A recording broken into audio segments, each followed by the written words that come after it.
everyone, it's Lucky with Unfiltered Lucky. And today I want to talk a little bit about the Sandra Ladd crime. Now, I came across this case while I was researching the Idaho 4 crimes. I was looking for similar crimes that had occurred in the Pacific Northwest region of the country. And as I was doing my research, I came across the Travis and Jamelyn Jutin crimes. Now, these crimes are almost exact to the Idaho 4 crimes. And as I kept digging, I came across another case, and that was the Sandra Ladd crime. Now, the Sandra Ladd crime happened in Washougal, Washington, less than 400 miles from the Idaho 4 crimes, and less than 60 miles from the Travis and Jamelyn Jutin crimes.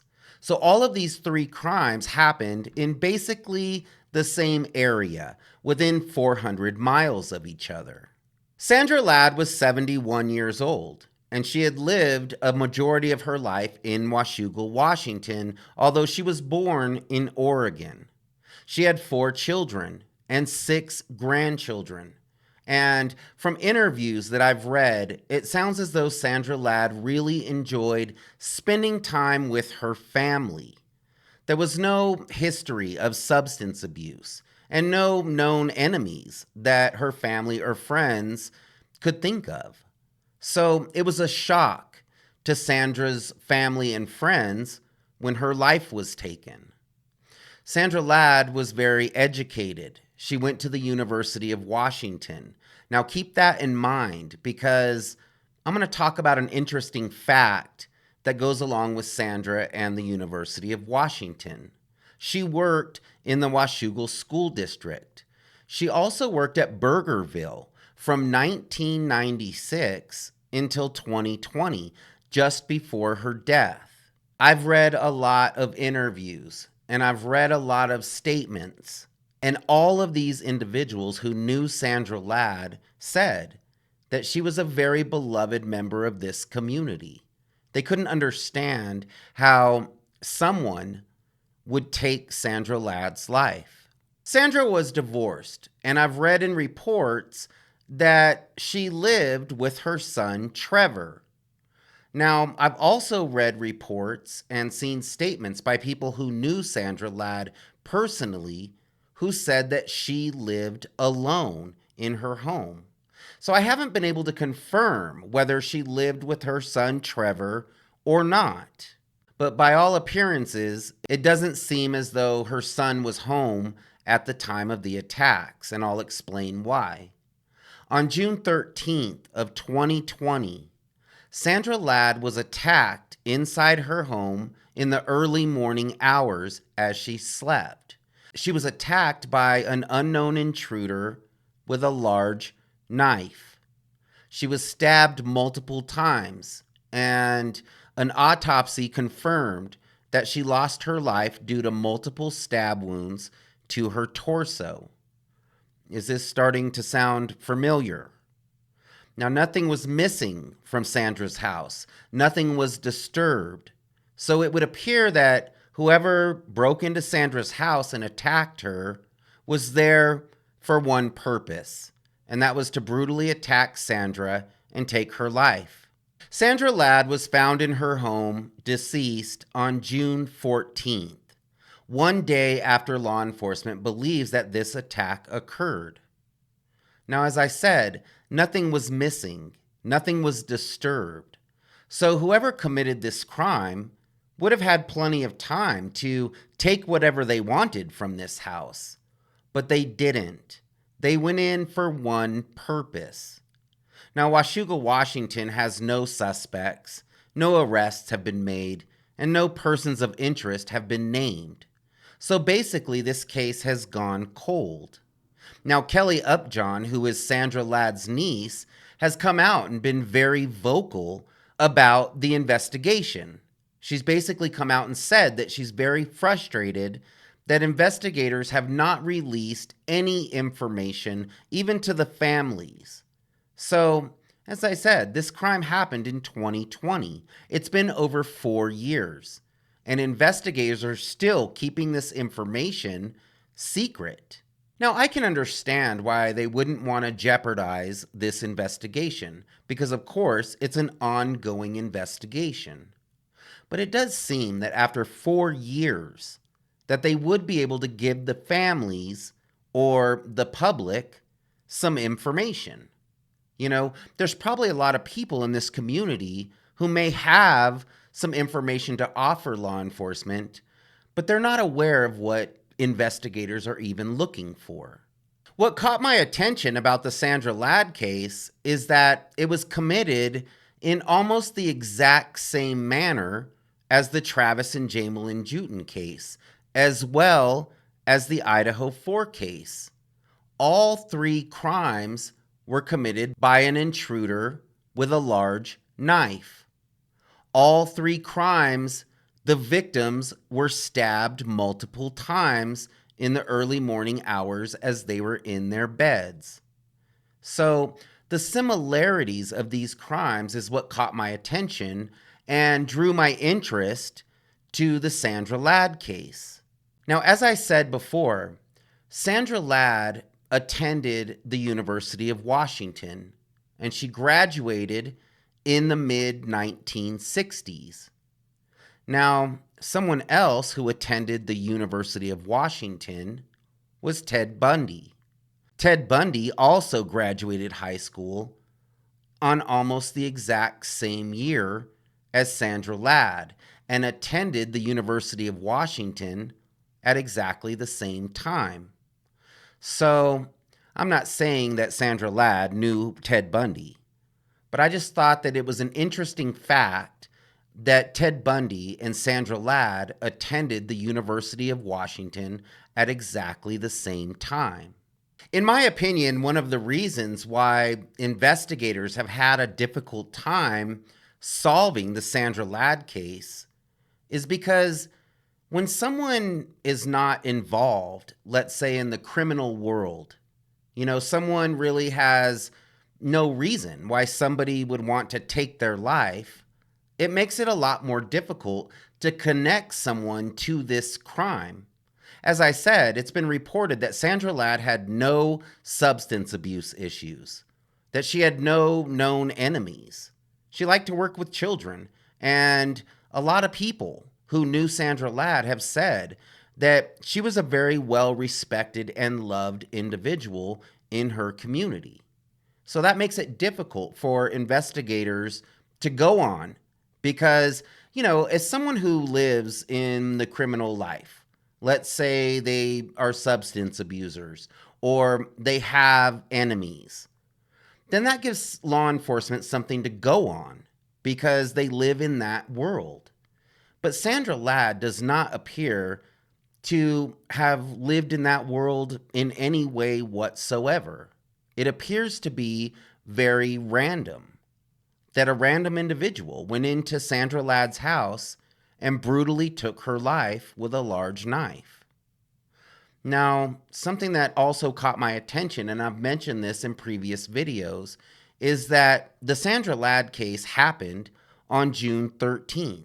The Travis and Jamelin Jutin case happened on August the 13th, just 14 months later. And the Idaho 4 crimes happened on November 13th, just 15 months after the Travis and Jamelin Jutin crimes. So all 3 of these crimes happened within a 2.5-year period. So how common is that 3 crimes happen in basically the same area, all 3 in the Northwest, within 400 miles of each other, in exactly the same manner? How common is that? I've researched a lot of crimes, and I've never seen where 3 different crimes located within close proximity were committed in exactly the same manner. Now, sometimes, a lot of people are attacked with knives. I'm not saying that people's lives aren't taken all the time with knives. It's not the most common weapon, but it's probably the easiest weapon for someone to get their hands on and someone to use in this type of crime. But it's not very common to have 3 crimes within 400 miles of each other that were all committed with a knife and all committed in exactly the same manner. To me, that's odd. Now, I'm not saying that all three of these crimes are connected, but in my opinion, it's a possibility. It's also very possible that this could be a copycat situation. Someone who is familiar with the Sandra Ladd crime and the Travis and Jamelin Jutin crimes and commits another crime in exactly the same manner. This would throw off investigators because at that point it would seem as though maybe these crimes were all related, even though it may not be the same perpetrator who committed all three of these crimes. But in my opinion, it is possible that the same individual could have committed at least two of these crimes. Something else that I want to mention about all three of these crimes is that all of these victims were attacked in what appears to be a very angry manner. Someone who was full of rage. But in all three of these crimes, it really doesn't appear as though someone would be that angry with these victims. Sandra Ladd was 71 years old and lived a very peaceful life. So who would be that angry with Sandra Ladd that they would go in and attack her in such a brutal manner? Same thing with Travis and Jamelin Jutin. They both seem to live a very peaceful life. So who would go into their home and attack them in a very angry manner? The Idaho 4 crimes, same thing. You know, these college students don't appear to really have a connection to this suspect, Bryan Kohberger, or at least a connection that we've seen so far. But yet they were also attacked in a very angry manner. So these three crimes are very, very similar, and they all started with the Sandra Ladd case. Three crimes which appear to be very random, but yet committed out of rage. Someone who was very angry with these victims. Now, law enforcement in Washougal, Washington has not given a lot of answers. They've asked for a lot of information, but they don't want to tell anything to the public. So, as I said before, the public doesn't know what Washougal, Washington Police Department is looking for because they haven't released any type of information. Kelly Upjohn, Sandra's niece, has been very, very vocal about her frustration, along with the frustration of Sandra's family, with investigators. They want some answers. They want some information. So they're looking for answers. Kelly Upjohn has gone out and made statements and made comments about this crime in hopes that someone may come forward with some information. Now, of course, when the Travis and Jamelin Jutin crime happened less than 60 miles away from Sandra Ladd's house, her niece had questions because these crimes were committed in almost the same exact manner. So, of course, Sandra's niece is thinking maybe they're connected. How could they be committed in exactly the same way and not have some relation to each other?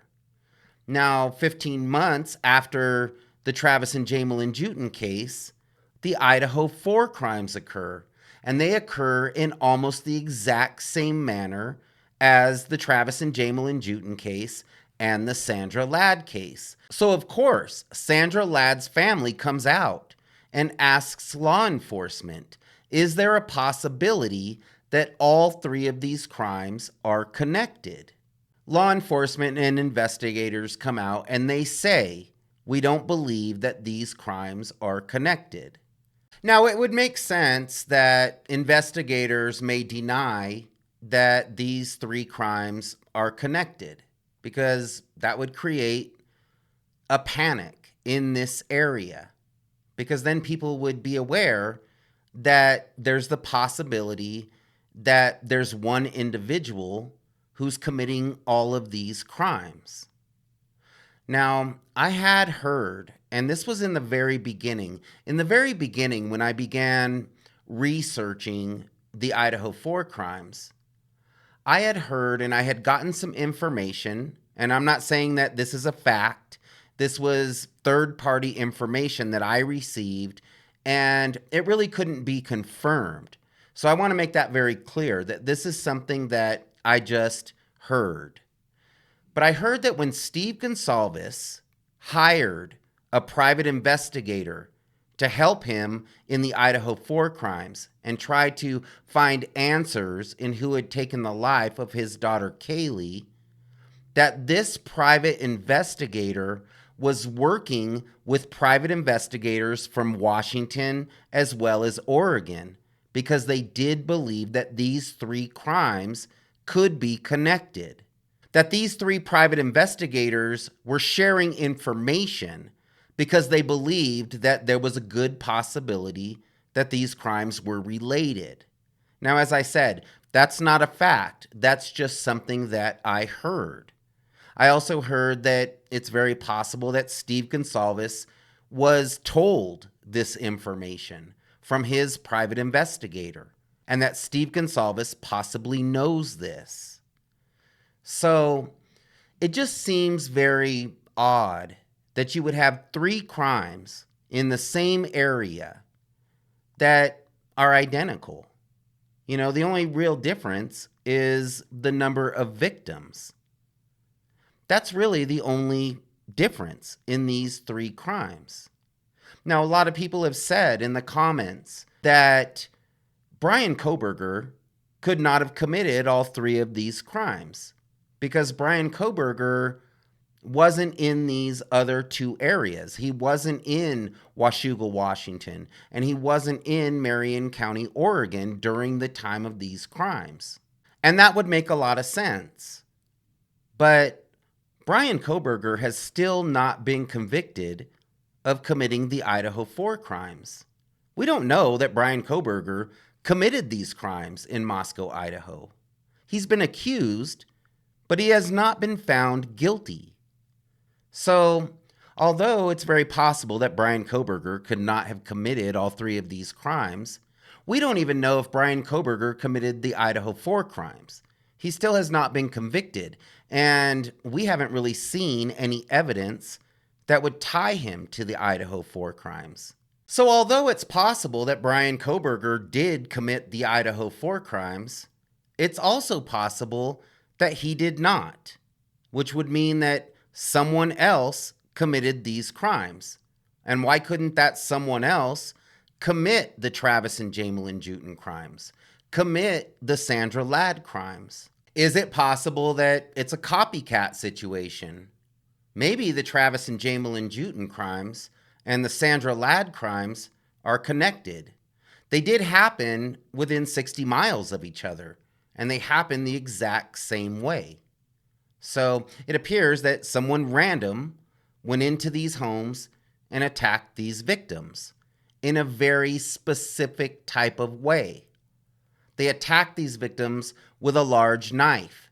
They stabbed them multiple times. They were brutally attacked. And then they left. They didn't take anything from the house. Nothing was stolen. Nothing was disturbed. So it's very possible that maybe not all three of these crimes are connected, but it's a good possibility that two of them could be. The Travis and Jamelin Jutin crimes and the Sandra Ladd crimes have no persons of interest, no suspects, no arrests have been made. So it is very possible that those crimes could be connected. Now, Sandra Ladd's family has come out and begged the public for information that might help this investigation. And I understand where Kelly Upjohn, Sandra Ladd's niece, is coming from. She's very frustrated.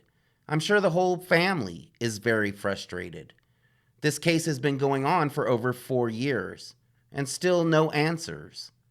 You know, this family has to look at this and think that the person who committed this crime against their aunt, their mom, their grandma is still running around out there free.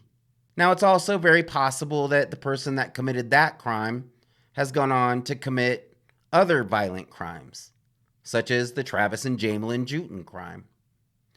In my opinion, it seems less likely that the Idaho 4 crimes are connected to the Sandra Ladd crimes and the Travis and Jamelin Jutin crimes, but it is still a possibility. As I said, a lot of people have said, well, it couldn't be because Bryan Kohberger wasn't in these areas. But it's very important to keep in mind that Bryan Kohberger may not have even committed the Idaho 4 crimes.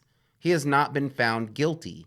And I myself can say that I have not seen any connection between Bryan Kohberger and the Idaho 4 crimes.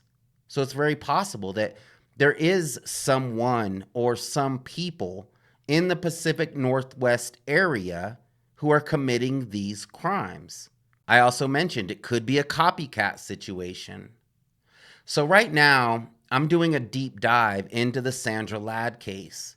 There's not a lot of information out there.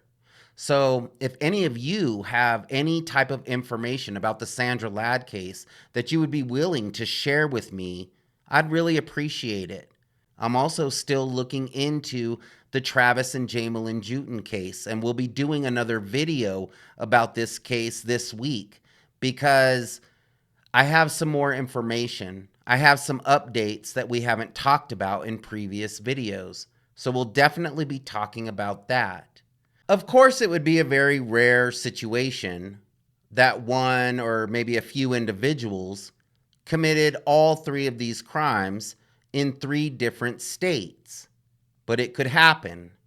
Just as we mentioned Ted Bundy earlier with the University of Washington, he committed crimes in multiple states, including Washington, Oregon, Idaho, Colorado, Utah, and Florida, and maybe more that we don't even know about.